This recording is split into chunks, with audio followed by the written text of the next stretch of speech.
हिंदू धर्म 90,000 साल पुराना माना जाता है। 90,000 साल पुराना। भगवान श्री राम का जन्म 5114 ईसा पूर्व हुआ, यानी ईसा मसीह के आने से 5114 साल पहले। सनातन धर्म में मनु संसार के प्रथम मानव थे, यानी प्रथम मनु का नाम स्वयंभू मनु था, प्रथम मानव का नाम। इन्हीं से संसार की आगे की उत्पत्ति हुई और मनु का सनातन के कारण उन्हें मानव मनुष्य भी कहा गया। मनु की संतान के कारण उन्हें कहा गया मनुष्य।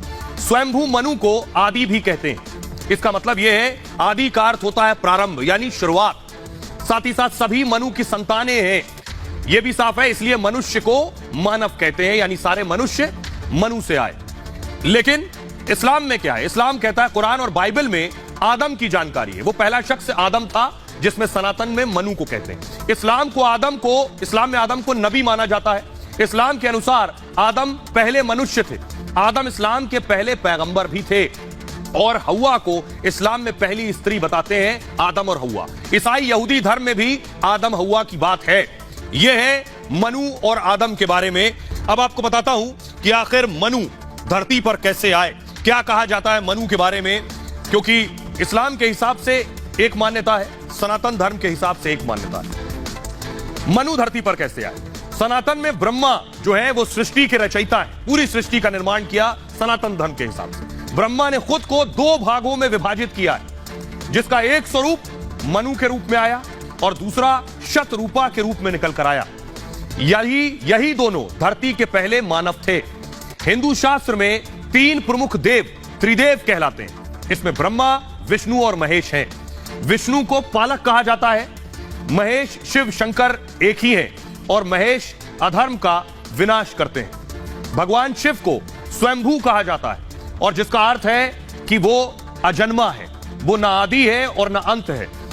शिव स्वयंभू है, मतलब वो मानव शरीर से पैदा नहीं हुए हैं। जब कुछ नहीं था तो भगवान शिव थे और सब कुछ नष्ट हो जाने के बाद भी शिव रहेंगे, ये मान्यता है। हिंदू धर्म 90,000 साल पुराना माना जाता है। 90,000 साल पुराना। 9,057 ईसा पूर्व में स्वयंभू मनु आए। 6,673 ईसा पूर्व में वैवस्वत मनु हुए, क्योंकि मनु के 14 रूप थे, उनमें से एक। भगवान श्री राम का जन्म 5114 ईसा पूर्व हुआ, यानी ईसा मसीह के आने से 5114 साल पहले। भगवान श्री कृष्ण का जन्म 3112 ईसा पूर्व हुआ। जैन धर्म की बात करें, जैन धर्म 5000 साल पुराना माना जाता है और प्रथम तीर्थंकर ऋषभनाथ स्वयंभू मनु थे। 24वें तीर्थंकर भगवान महावीर स्वामी हुए और यहूदी धर्म 4000 साल पुराना है। इसके बारे में कहा जाता है, इजराइल में ज्यादातर यहूदी धर्म को मानने वाले लोग रहते हैं। ईसा से 1500 साल पहले यहूदी धर्म आया। इस्लाम धर्म, हजरत मोहम्मद साहब का जन्म 570 ईस्वी में मक्का में हुआ और उन्होंने ही इस्लाम धर्म की स्थापना की। 613 ईस्वी में मोहम्मद साहब ने लोगों को उपदेश देना शुरू किया और इसी घटना को इस्लाम की शुरुआत और उसका आरंभ माना गया। बौद्ध धर्म, गौतम बुद्ध का जन्म 563 ईसा पूर्व में लुम्बिनी में हुआ, यानी ईसाइयत आने से पहले।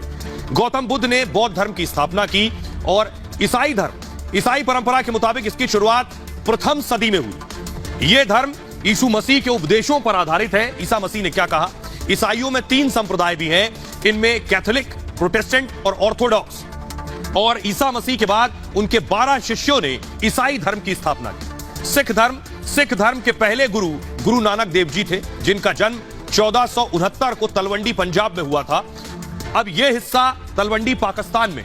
सिख धर्म में कुल 10 गुरु हुए और अंतिम गुरु गोविंद सिंह जी थे। पारसी धर्म के बारे में आपको बताऊं कि ईसा से 1200 से 1500 साल पहले पारसी धर्म आया। ईरान में महात्मा जरथुस्त्र जो थे, वो इस धर्म को लेकर आए। उन्होंने ही पारसी धर्म की स्थापना की थी। ये धर्मों से जुड़ी बात है। लेकिन मैं अब आपको सुनाता हूं और बताता हूं, प्रधानमंत्री नरेंद्र मोदी ने आज बताया कि धर्म के मायने क्या है। तो मोदी से सीख